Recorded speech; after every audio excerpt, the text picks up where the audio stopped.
आप सभी भक्तों को मैं सादर प्रणाम करते हुए माता जी के चरणों में प्रणाम करता हूं और यह विश्वास करता हूं कि आज यहाँ पे मैं जिन शब्दों को रखने जा रहा हूं इसका असर हमारे समाज पर पड़ेगा, हमारे देश पर पड़ेगा, आप सब पर पड़ेगा, जिससे हमारा समाज एक सभ्य और सुरक्षित जीवन की तरफ बढ़ सकेगा। कृपया सिर्फ 5 मिनट मुझे दे दें और शांत हो जाएं, बात ना करें, वरना मेरे बोलने का और आपके सुनने का कोई मतलब नहीं रह जाएगा। आप सभी से निवेदन है, सिर्फ 5 मिनट मुझे दे दीजिए और 5 मिनट मेरी बातों को आप ध्यान से सुन लीजिए। उसके बाद फिर माता जी की जय बोलते हुए आप सब अपना जीवन अपने तरीके से प्रारंभ कर सकते हैं। जैसा कि अभी आप सब ने माता जी के व्रत रखे हुए होंगे, माता जी के 9 रूपों पे अलग अलग रूपों में हम सब पूजा करते हैं और असल में देखा जाए तो हमारे जीवन में यही 9 रूप हैं जिनसे हम प्यार करते हैं, जो हमें प्यार देते हैं, जो हमारा ख्याल रखते हैं। तो वो रिश्ते माँ, बहन, बेटी, चाची, दादी, नानी, मौसी, ऐसे रिश्तों में बैठकर ये माता के 9 रूप हमारे जीवन में सदैव ही उपस्थित रहते हैं। लेकिन हम करते क्या हैं? हम साल में 18 दिन यानी कि 9 दिन चैत्र में नवरात्रि और 9 दिन इस वक्त की नवरात्रि, तो ये 9 दिन की नवरात्रि का हम व्रत रखते हैं, माता को रिझाते हैं, माता की पूजा करते हैं और अपना सब कुछ अर्पण करने की कोशिश करते हैं माता के दरबार में। और इसी के साथ हम सब ये सोच रखते हैं कि माता जी हमारी सभी मनोकामनाओं को पूर्ण करते हुए हमारी सहायता करेंगे। अभी आप सब ने यहाँ पे धर्म की जय बोला, धर्म की जय हो, अधर्म का नाश हो, प्राणियों में सद्भावना हो और विश्व का कल्याण हो।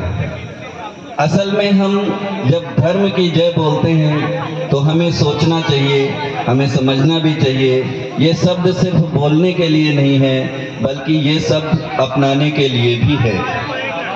जब हम धर्म की जय बोलते हैं तो इसका सीधा सीधा मतलब होता है कि या तो हम सनातन धर्म की जय बोल रहे हैं और या तो फिर हम मानव धर्म की जय बोल रहे हैं। सिर्फ यही 2 धर्म हैं इस धरा पर, इस धरती पर, जिसमें हम सब मिलकर अपना जीवन यापन कर रहे हैं। तो एक तो सनातन धर्म है और दूसरा मानव धर्म है। तो सनातन धर्म की संस्कृति ऐसी है जिसने पूरे विश्व को सभ्यता सिखाई। सनातन धर्म एक ऐसी संस्कृति है, एक ऐसा धर्म है जिसने पूरे विश्व को सभ्यता सिखाने का काम किया है। आज आप देख सकते हैं विदेशों के लोग जो हैं वो सनातन धर्म अपना रहे हैं और सनातन धर्म अगर नहीं भी अपना रहे हैं तो सनातन धर्म की जो सभ्यता है उसको अपना रहे हैं। और हम लोग क्या कर रहे हैं? हम लोग अपने सनातन धर्म की सभ्यता को छोड़कर पश्चिमी सभ्यता को अपनाते जा रहे हैं, जिस कारण से हमारे समाज में लगातार बिखराव देखने को मिल रहा है, लगातार लड़ाई झगड़े, गाली गलौज, ये सब देखने को मिलता है।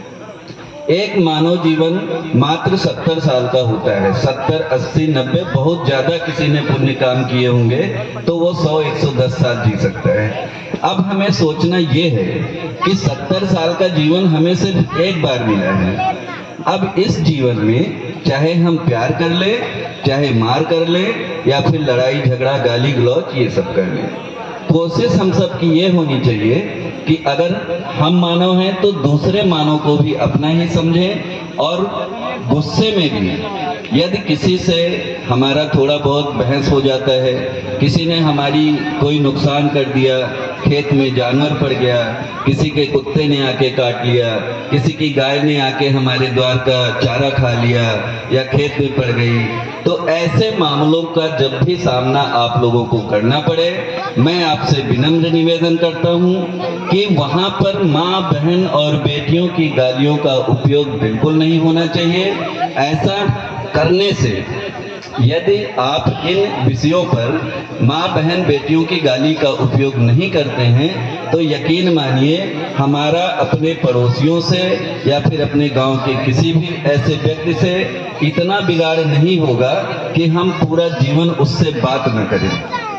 आज देखने को मिलता है किसी से थोड़ा सा झगड़ा हुआ, खानदान छूट गया, 10 साल 20 साल किसी किसी का तो पूरा जीवन निकल जाता है और बातचीत नहीं होती है। एक दिन वो भी राम नाम सत्य और एक दिन वो भी राम नाम सत्य। लेकिन इसमें मिला क्या?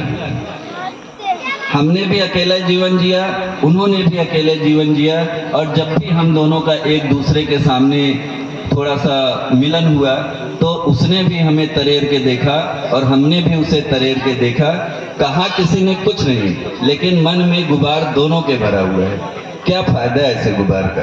अगर हम इस धरती पर हैं तो हमारा कर्तव्य, हमारा फर्ज बनता है कि हमारे सामने, हमारे साथ, हमारे आसपास में जो भी व्यक्ति रहता है हम उससे प्यार से मिलें, हम उससे प्यार से बोलें, हम उससे प्यार से बात करें और कोशिश ये करें कि कोई भी ऐसा झगड़ा ना हो जो हमें 2 दिन से ज़्यादा आपस में दूरी बनाने पर मजबूर करे। तो अगर ऐसा होता है तो हम एक नए समाज की तरफ बढ़ सकते हैं जहां पर सभ्य समाज का निर्माण होगा। और माताएं बहनें यहाँ पर आप सब जितनी आई हुई हैं, आप सब जानती हैं कि गालियों का असर हमारे बच्चों पर कितना हो रहा है। छोटे छोटे बच्चे 3 साल से लेकर बच्चे आजकल गालियां देना शुरू कर देते हैं। और हम लोग क्या करते हैं, जब छोटा बच्चा गाली देता है तब हम उसको हंसी मजाक में टाल देते हैं, लेकिन वही बच्चा जब बड़ा होकर गाली देता है तो वो कहीं ना कहीं विध्वंस का कारण, कभी परिवार के लिए, कभी समाज के लिए, तो कभी देश के लिए। ऐसा होता आया है, आप सब जानते हैं। आज आप सब माता जी के दरबार में आए हैं। मैं चाहूँगा माता जी के नवरात्रि में जैसे आप लोग 9 दिन की पूजा करते हैं, 9 रूपों की पूजा करते हैं, तो इस पृथ्वी पर, इस धरा पर वही 9 रूप मौजूद हैं जो हमारे रिश्ते बनकर आते हैं और हमारे जीवन को आसान बनाने में सहायता प्रदान करते हैं। तो मैं चाहूँगा कि आज यहाँ पर आप सब संकल्प लेकर जाएं कि आज के बाद पूरे महाबलपुर के पुरवा में कोई भी व्यक्ति, किसी भी व्यक्ति को किसी भी विषय पर माँ बहन बेटियों की गाली नहीं देगा। बस इन्हीं शब्दों के साथ मैं अपनी वाणी को विराम देता हूँ और आप सब से फिर से निवेदन करता हूँ कि मेरी बात को थोड़ा गौर में लीजिएगा और इस विषय पर सोचिएगा। गालियाँ हम देते हैं, सीखते हमारे बच्चे हैं और बाद में वही जब हमें वापस मिलती हैं तो हम बुढ़ापे में कहते हैं यार हमारे बच्चे ने हमें गाली दी। तो ऐसा ना हो, इसलिए सबसे पहले हमें बदलना पड़ेगा। पहले हम बदलेंगे फिर सब बदलेंगे। इसी के साथ एक बार प्रेम से बोलिए, शेरा वाली माता तेरी सदा ही जय हो, बोल दुर्गा मैया की।